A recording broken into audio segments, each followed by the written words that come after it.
Vietnam adalah salah satu negara berideologi komunis di Asia Tenggara, di mana warga negara Vietnam mayoritas tidak beragama, berciri khas budaya Tionghoa. Pada awal pasca kemerdekaan pada tahun 1945, negara Vietnam terbagi menjadi dua, yaitu Vietnam Selatan dan Vietnam Utara, di mana saat itu tentara pasukan yang didirikan oleh Ho Chi Minh, yaitu pasukan gerilya Viet Cong. Ho Chi Minh sendiri meninggal pada tahun 1969 dan Vietnam baru bisa disatukan pada tahun 1975. Atas jasa dan pengorbanan beliau, maka oleh itu kota Saigon diganti dengan nama beliau, yaitu Ho Chi Minh City.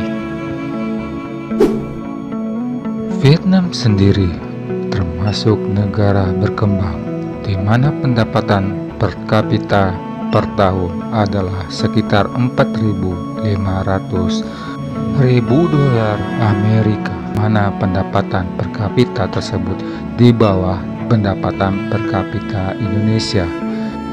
Vietnam adalah negara dengan mayoritas penduduknya menggunakan sepeda motor, di mana di jalan raya selalu dipenuhi sesak oleh kendaraan sepeda motor. Negara Vietnam termasuk negara kurang ramah terhadap wisata asing menurut penilaian para pelancong dari Indonesia, dan hal tersebut memberi pandangan negatif dari warganet Indonesia.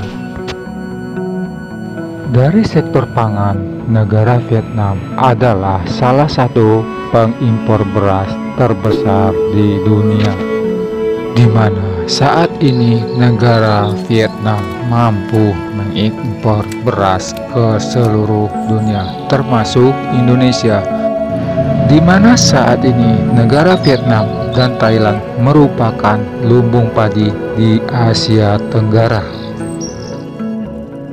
Namun perlahan tapi pasti negara Vietnam sudah mulai beralih dari industri pertanian konvensional ke industri pertanian modern.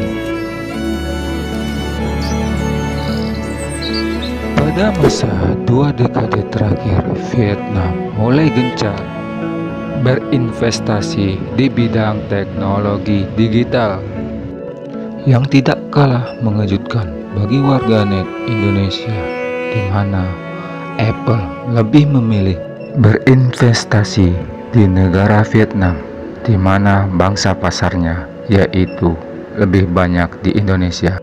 Pihak perusahaan raksasa Apple menanamkan modal di Vietnam sekitar 257 triliun rupiah, di mana Indonesia hanya mendapatkan investasi dari pihak Apple sekitar 1,6 triliun rupiah.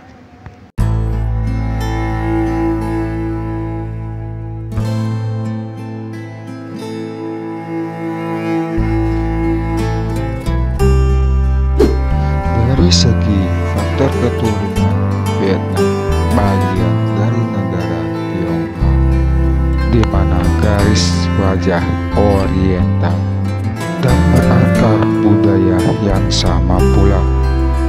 Namun budaya sistem jam ngaret bukan hanya di Indonesia saja. Di negara Vietnam, hal seperti itu sudah menjadi hal yang biasa, di mana wisatawan asing sering menemukan hal seperti itu dalam pengurusan dokumen. Pengerjaannya tidak tepat waktu. Dalam hal berkendara, negara Vietnam sangat ugal-ugalan di jalanan, sering ditemukan di berita media sosial. Warga negara Vietnam tidak tertib lalu lintas.